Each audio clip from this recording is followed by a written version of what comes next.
Well, the first option I'm exploring is that fella over there in Seattle. That might look pretty good, if I can get me some Expensive though. expensive, but hey, talk about taking your offense to the next level. I mean, what does DK Metcalf do for Jalen Hurts as opposed to Drake London, who, let's be honest, he's not even going to be ready until midway through the season, which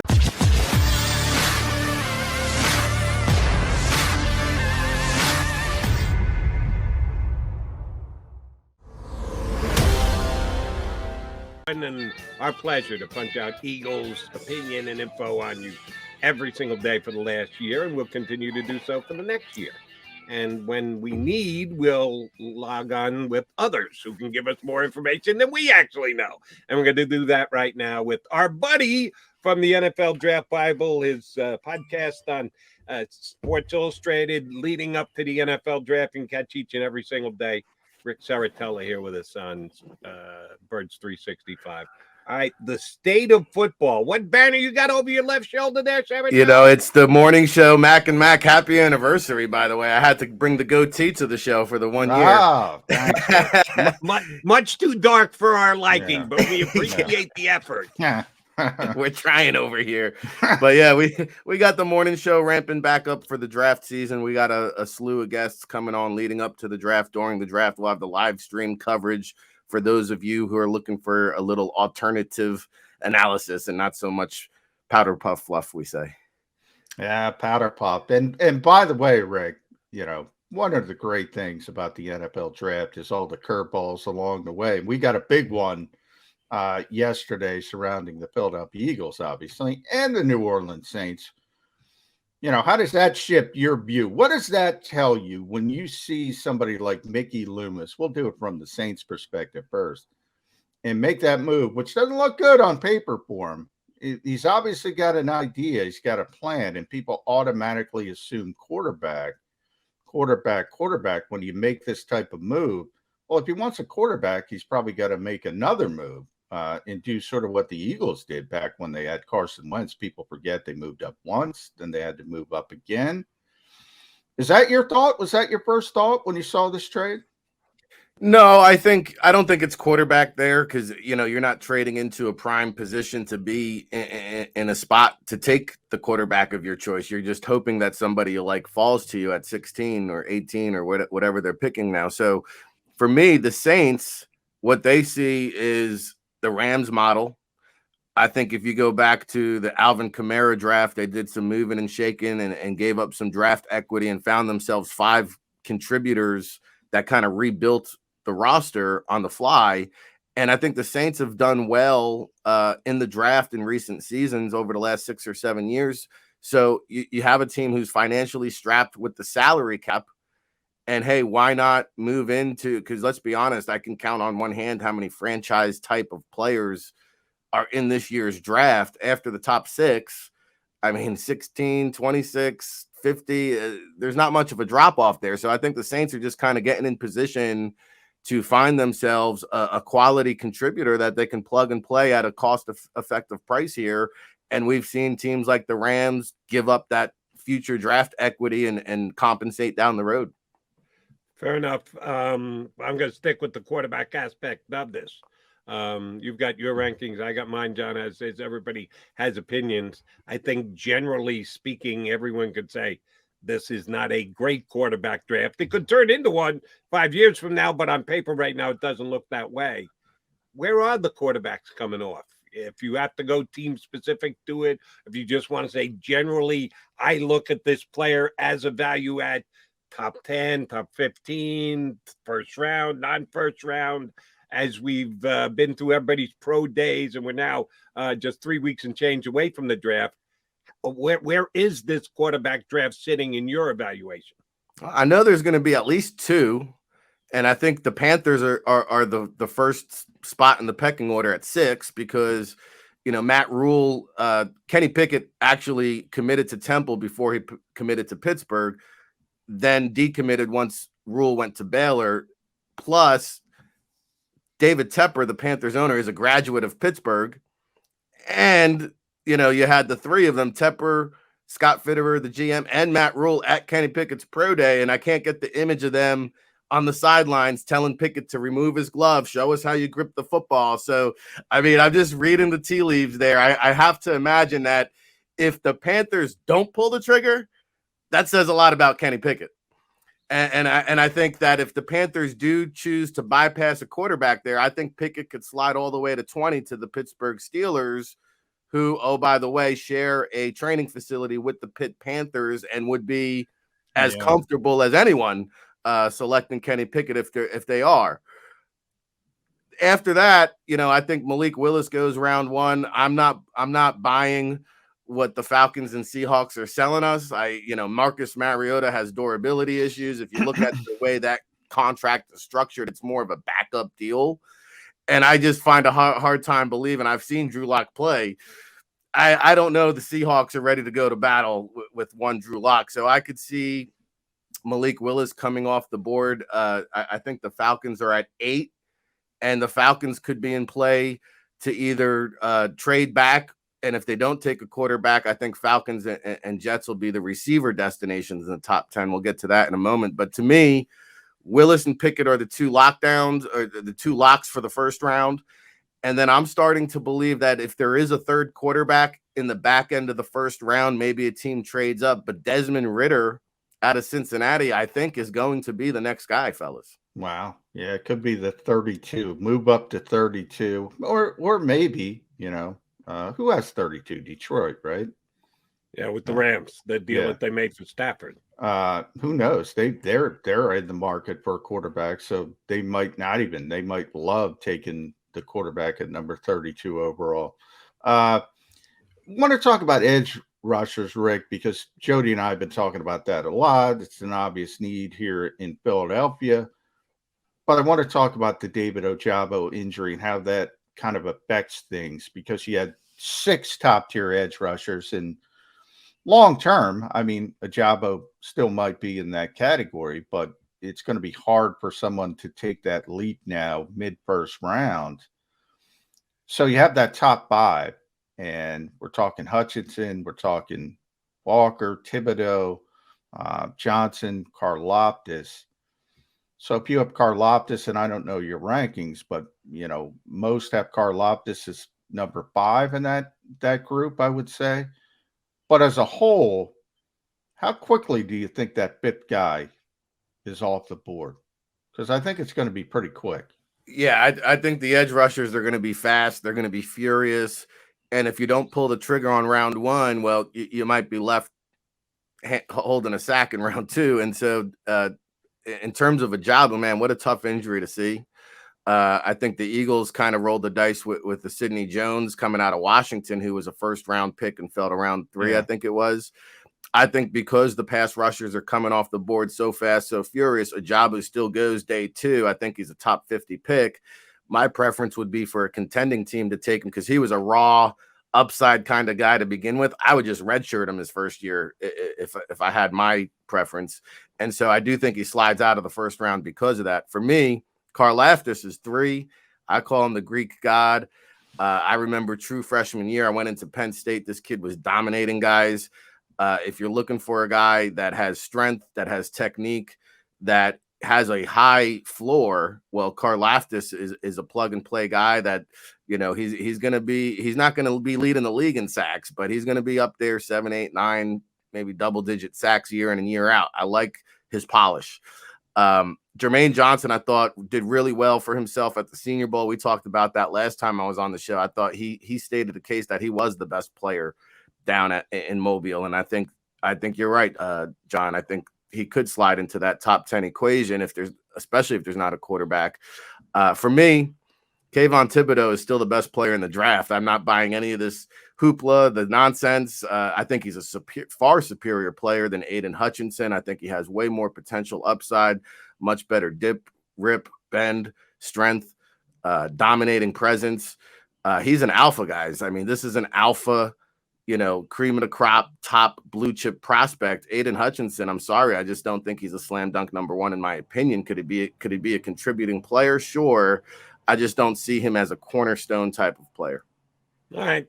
So I give you credit because you've been touting Thibodeau as the best player in the draft before the year, during the year, Not and even after close. the year. Not So even you've close. stuck to your guns. Good for you on that one. Oh, by the way, I know one person who agrees with you.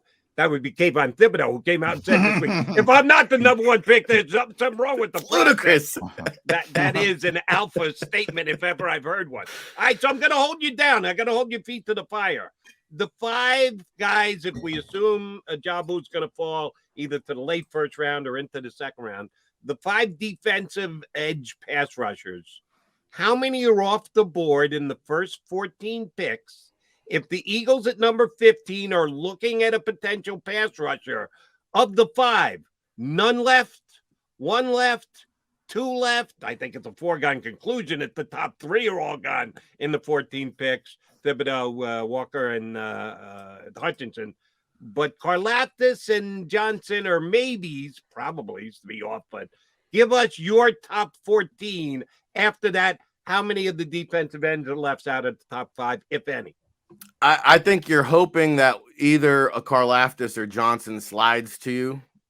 And I think there's a real possibility because if you assume, like I'm going to, that there's going to be 2 quarterbacks in the top 10 or the top 15, I think there definitely will be.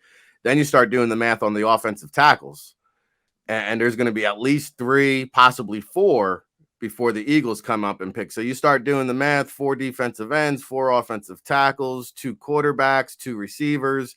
I think there's a good chance that either Karlaftis or Jermaine Johnson slides. If I had to guess, I think Jermaine Johnson is the one that slides, but I think there's more love for Karlaftis around the league than people may realize. He's not the sexy, luxurious pick, but I would bet that Jermaine Johnson from Florida State would be the guy who slides. All right, Ricky, you mentioned receivers, 2 potential receivers. That, to me, Howie Roseman always talks about what's your favorite flavor at positions. I see guys, a lot of people have Garrett Wilson, #1, others like London. Kind of depends what type of receiver you want. It's an annual tradition. It's become an annual tradition like no other. Wide receiver in Philadelphia. The Eagles are always looking at wide receiver. Just they can't figure out that position as a whole. They got one with Devontae Smith. They might be in the market again, and here we are. What's your take on the top of the receiving board? Who's the best player? What's the best player for if you want an X, if you want a certain type of player? Are guys better suited to do certain things, or is there one well-rounded sort of star Jamar Chase, Justin Jefferson type receiver? Well, the first option I'm exploring is that fella over there in Seattle. That might look pretty good, if I can get expensive though. Expensive, but hey, talk about taking your offense to the next level. I mean, what does DK Metcalf do for Jalen Hurts as opposed to Drake London, who, let's be honest, he's not even going to be ready until midway through the season, which I think, he has a pro day scheduled for April 15th. I think originally it was scheduled for April 5th. So already he had to move that back 10 days. I'm hearing that, he's kind of a second half injection that maybe the Packers in the back end of the first round, if he slides down, could use a guy, a veteran team. And I think that hurts Drake London, who, to me, he is a wide receiver 1. He's a guy that can line up on the boundary. He could be that go-to big play threat. He's got size, he's got length, he's got speed, he's got quickness, he's got hands, he's got explosive big play ability. So to me, Drake London is the best player. Now, how much does he get deducted for possibly missing the first half of the season? I think that opens the door for Garrett Wilson out of Ohio State, who, some people do feel like he is a wide receiver 1 at the next level. I think in an ideal world, he's a starter, but he's more of your complement wide receiver. I don't think he brings as much big playability as Drake London, but man, he could do a lot of different things. He can line up inside. He can line up inside, outside, be on these end arounds as his teammate, Chris Olave, who I think is, more of a Kadarius Toney type of guy that you can. Oh, that scares me. Well, you can kind of get the ball in space and let him do his thing. And so, I'm not sure that Olave is a guy that I want to take in the top half of the first round. but I definitely understand the value in the back end of the first round. There's a lot of depth at wide receiver. I think that's another position that's pretty healthy, and that could be surprising. Again, if the Falcons bypass on a quarterback at 8, I do think they go wide receiver considering their situation there. I think the Jets are a very strong candidate. I don't think they go 4. I think 4 might be Sauce Gardner for them, but I think at 10 they got to be in play for a wide receiver. So I do think there's going to be two receivers off the board in round 1 when the Eagles come up. Another position we want to get an educated guess on is cornerback. If the Eagles don't get a defensive end, maybe they take a wide receiver. Right now they got 15 and 19, so they got 2 picks in play. Cornerback is somewhere that they definitely will be looking because they're open to a starting cornerback right now. They haven't signed any in free agent. Steven Nelson's still out there. Assuming Sauce Gardner, and you just kind of marked them to the Jets at 4, which I think is a distinct possibility. If he's off the board, of the next couple, Stingley, McDuffie, are they both going to be there at 15? Is one going to be there and one gone? Is neither one going to be there? How do you see the corners coming off the board? If you've got Sauce number 1, which I assume you do if you haven't gone to the Jets at 4, what's your order between Stingley and McDuffie? Is there a big difference between those 2 guys? Yeah, I have Sauce number 1 for this upcoming season, but when we look back 10 years from now, and if you told me Derek Stingley was the best player in this year's draft, I wouldn't be surprised. In fact, my top 3 players all come with big question marks, and that would be Stingley and Kyle Hamilton, who I'm sure we'll touch base on. But to me, Stingley, you can state a case. He's the most talented player in this year's draft class. I mean, you could go back 2 years ago and turn on the film. This guy was a lockdown corner. He was an explosive return man. He shut down Jamar Chase day in and day out during those Tigers practices. And there's film out there that proves that. Now, the Liz Frank is a scary thing. It's scary enough for me to be a little bit leery to invest a first round pick because, I mean, especially if you're in the top half of the first round, you want a guy who's going to contribute immediately. I don't want a guy that, hey, we got to hold our breath every single time. The Liz Frank can very easily break again. And so in that foot, it's concerning, but it's also, to me, when I just evaluate talent, I think Derek Stingley's best cornerback in the. Oh, tell me Ricky didn't freeze up on us. We got frozen up, and I wanted to get to obviously. And there's Are we back? Yeah, yes, we're back. You brought up Kyle Hamilton there, Rick, and that's a player. I think that's the best pure football player in the draft, but he didn't run well at the combine. He ran even worse at his pro day. So I want to get your thoughts on how far he might fall, and 2 other players. Because personally, I remember my first Eagles mock. You know how mocks go. People kill you. I had Trayvon Walker going number 15 to the Eagles. That's a pipe dream now. How high do you think he's going to go? And then the third player, and Jody will love this because I got killed for this, Travis Jones, the big kid from UConn.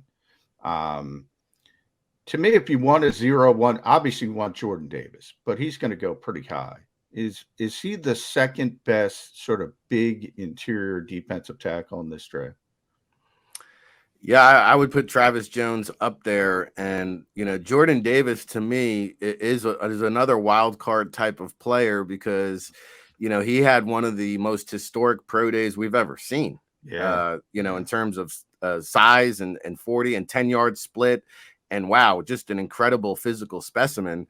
And I actually had a chance. Shout out to Joe Cross, by the way. I saw him at the Maxwell Club Awards, as I did Jordan Davis. And I said, Jordan, what do you make of this, third down pass rush criticism that you were taking out? And he said, I did some soul searching. I looked in the mirror, and he said, I spent the entire draft season working on my pass rush. He's like, I hear you.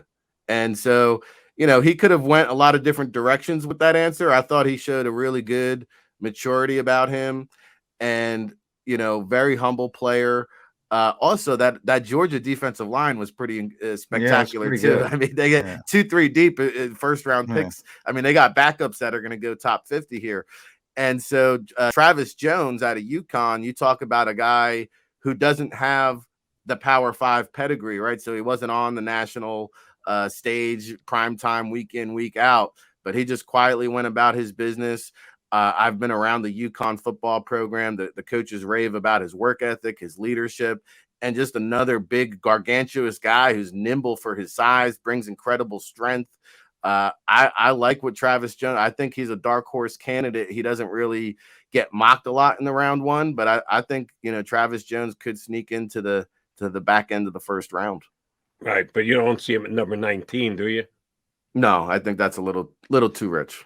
Okay, Johnny Mac's still rooting. Yeah, DJ's got him in the first round now. Rick, Jane Brugler's got him in the first round now, and there was a third. Oh, Todd McShay's got him in the first. So people are starting to recognize, and when those guys start to shift, then all of a sudden everybody else starts to shift. Oh yeah, it's sort of like a week lag or so. As Ricky just said, he could go in the first round. I'm just not seeing him going to the Eagles at either 15 or 19. I'm preparing my dunk. There you go. Feel free. If he gets picked, you can take a victory lap and a half, Johnny Mac. You kind of dropped off on us. The corners. Give us your ranking. Who's going to be available? Gardner gone. Are the Eagles going to have their choice between McDuffie and Stingley? You think Stingley's that good, but he's got the injury issues and the like. You gave us your belief on what he could be. Give us your belief on where they will be drafted. Eagles on the board at either 15 or 19. They're going to have a choice of Stingley and McDuffie, either, neither, or. How do you think they come off the board, Rick? I think Stingley will be a possibility. It wouldn't surprise me if he goes top 10 or round 2 in terms of Stingley. I like him as the number 1 corner. I think McDuffie might be the cleanest player in terms of, he fits into just about every scheme. He's very technically sound, great back pedal, good footwork. I think the one box he doesn't check off is probably height and length and size. So if you're looking for a knock on McDuffie, he doesn't have the prototypical height, but he is a very clean, one of the cleaner players in round 1. And I do think he'll be right in the middle of the first round. I could see McDuffie between 15 and 25 there. And then, I think Kaiir Elam from Florida could possibly sneak into the back end of the first round with again, the pedigree, the size, the athleticism. I think those are all players that are probably in the fold there. When you were bouncing off a little bit there, Rick, I mentioned Hamilton. So I do want to get the question in on him because to me, I mean, that kid's great. I think he's the best pure football player in this draft. I've been there since day one. I'm going to be there at the end. Obviously, he's not going to go number 1 because of the position. He was never in that conversation. He's certainly not going to go number 1 now that he's run poorly at both the combine and the pro day. But how far do you think he would potentially fall? Could it be one of those shockers on draft day that we see him in the mid-range and the Eagles would have to make a difficult decision because they don't value that position? But boy, that kid at 15, oof. Yeah, I mean, arguably the best player, to me, a top 3 player. And I think it's a possibility. I'm hearing now that Kyle Hamilton could drop out of the top 10 altogether, which is fascinating, all because of a 4.59 40-yard dash at the combine. And, listen, I don't put too much stock or emphasis in these pro day 40s. And a couple of people want to leak, hey, he was in the low 4.7s. Hey, I'm going to stand by the combine time, even though it's not too great, 4.59. I turn on the film, guys. I mean, this guy can play almost any position. He lines up in the box. He can play either safety position. He could line up in the slot. I mean, this guy is just an incredible in terms of a center fielder, a guy that, I even heard, even though he wasn't used as a pass rusher at Notre Dame, you hear scouts who think he could do it. He could be a blitzing safety up front at the line of scrimmage. And it's interesting because Brian Dawkins was also being honored at the Maxwell Club. I said, Brian, you familiar with this Kyle Hamilton kid out of Notre Dame? He said, yeah. I said, what do you think about the safety stigma? Could you take a safety number one or top overall high up in the draft? He said, based on the devalued safety position, he said, I couldn't do it based on knowing that other teams don't value the safety position. But I got to tell you guys, at 15, hand me the keys to the Cadillac. I'm zooming up to the podium if Kyle Hamilton falls that far. All three of us agree on that. We all love the player, and I don't think it's got a prayer happening. Smarter minds will make a wiser decision on draft night. There's no way he comes down to 15, but we'll see. It is the Eagles we're talking about. And while we sing Howie Rose's praise for what he did yesterday, think he made a slam dunk winner of a trade with the Saints, but now the Eagles only have 2 first-round picks. You always have to consider the possibility that the Eagles are going to go onto the offensive line. They almost always do. They love to build from within and then out. Right now with the roster, it doesn't look like it's a major need to take an offensive lineman, specifically an interior offensive lineman, but you can never count the Eagles out of that market. Tyler Linderbaum is a guy whose name has been kicked around plenty. He's the best center in this upcoming draft. How high is he in this year's draft for you? How does he compare to other interior linemen over the last couple of years that have been on your draft board? Yeah, I mean, I think you could put him in the same category as a Travis Frederick that went in the first round. I think he's that good of a plug-and-play guy. The one knock you're hearing, I mean, it's going to rub a lot of old school traditional scouts in a wrong way. But since he plays center, it's not that huge of a deal. We can live with it. But he's got those alligator arms, those 30-inch arms. There's not a lot of separation there with Linderbaum. But I think with the pick, though, it makes a lot of sense because let's be honest, guys. I mean, Kelsey's got one more year in him, right? And then you can no. We've been saying one more year for 4 straight years. Kelsey's not done till Kelsey says he's done. Yeah. Well, I mean, he's not a bad contingency plan to have there. I was also at the Boston College Pro Day. And again, Zion Johnson was asked after the workout to do center drills, which I thought was interesting. So he came in a shade under 6'3" at 6'2". He seems to gain an eighth of an inch from the All-Star game to the combine to the pro day. He gains an eighth of an inch everywhere he goes, but he still lacks the prototypical height. For Philadelphia, I think Zion Johnson has to be in play because he could start. I mean, you could even try him at right tackle and let him start off there like the kid in New England out of Georgia a couple years ago. And if he doesn't work out outside, well, then, hey, he could play any position inside.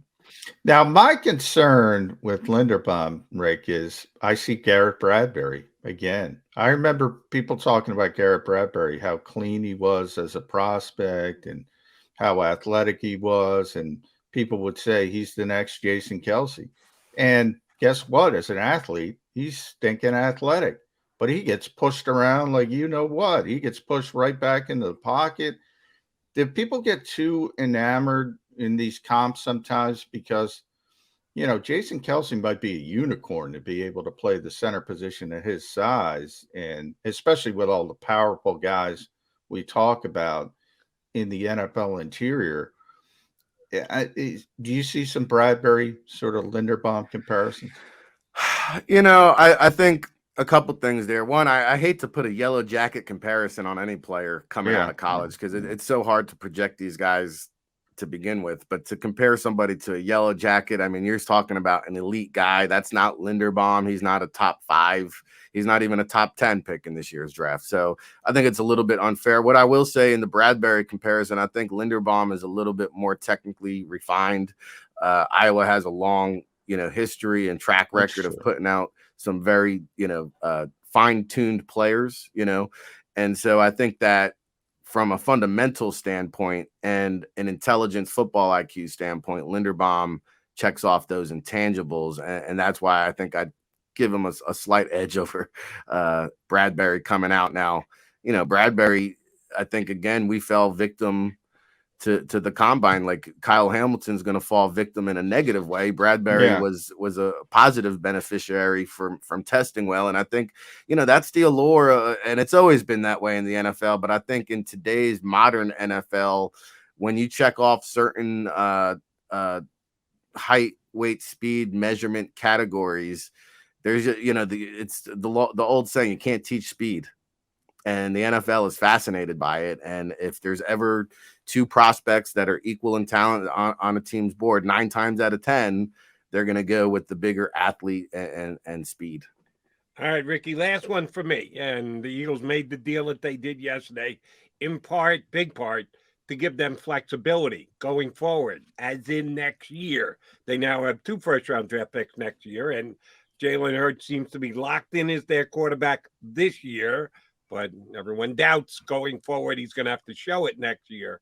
I'm going to make you look 15 months into your crystal ball here.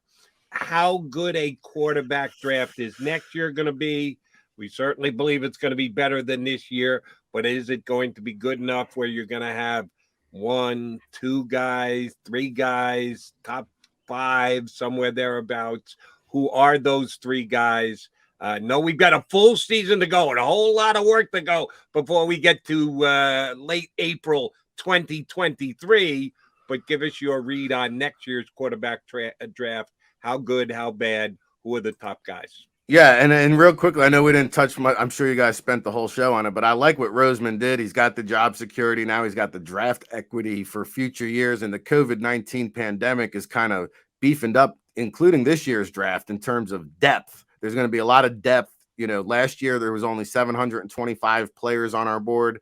This year there's over 1,300. So there's almost double the amount of prospects in this year's draft, a trend you will continue to see in the next couple of years. And I think he added a 2024 second rounder. So he continues to build up that equity, which I liked a lot. Quarterbacks, you have the Alabama kid, Bryce Young.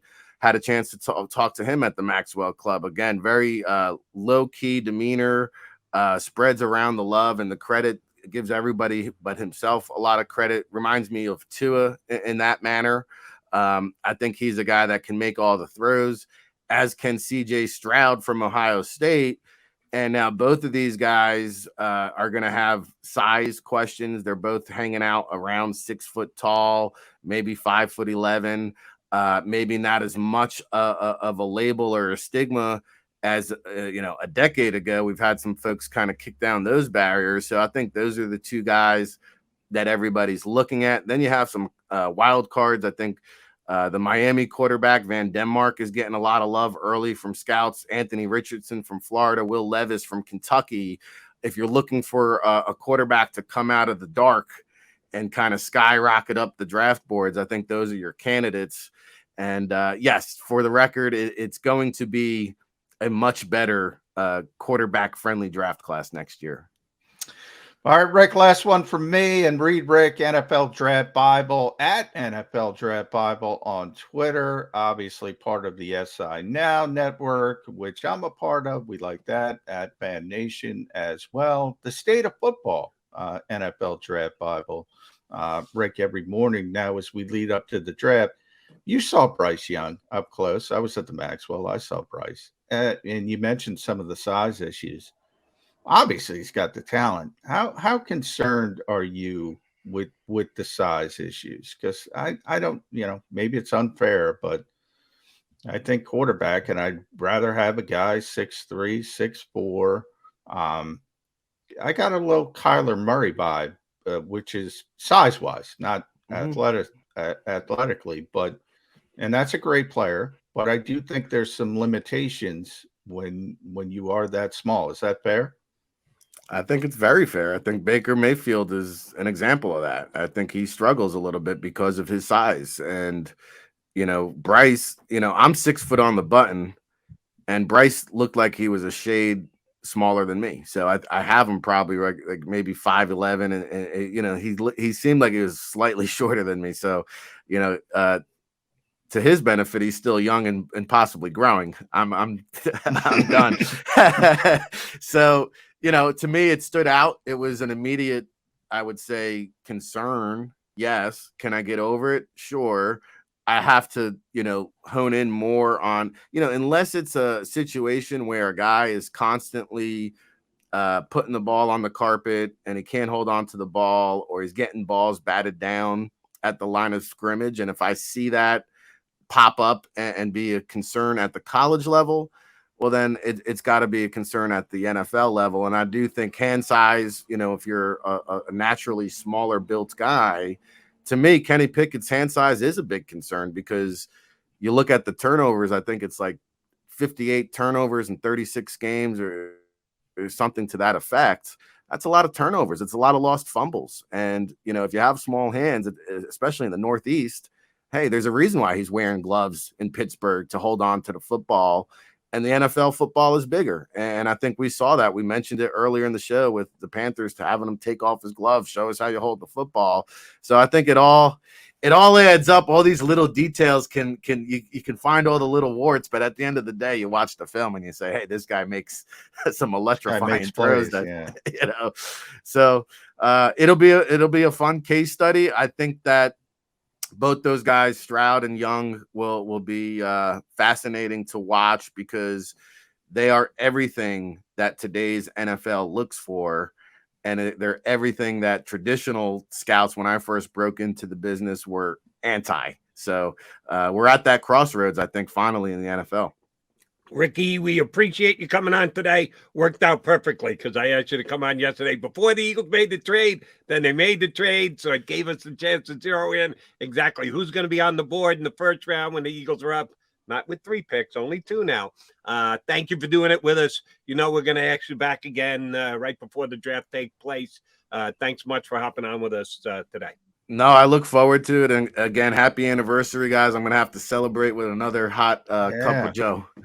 Is that how you got the darkness in the beard? He's still in coffee in his beard? No, he's a little younger than both Johnny Mac and I. But it's coming. It's coming, Rick. If you're still there, it's coming. He'll be white like the Mac and Mac guys before he knows it. The white beard's coming back here on Birds 365. Still got some Eagles stuff to get into. We got a good guest, Benjamin Solak, coming up a little bit later. So don't even think about going anywhere here on Birds 365.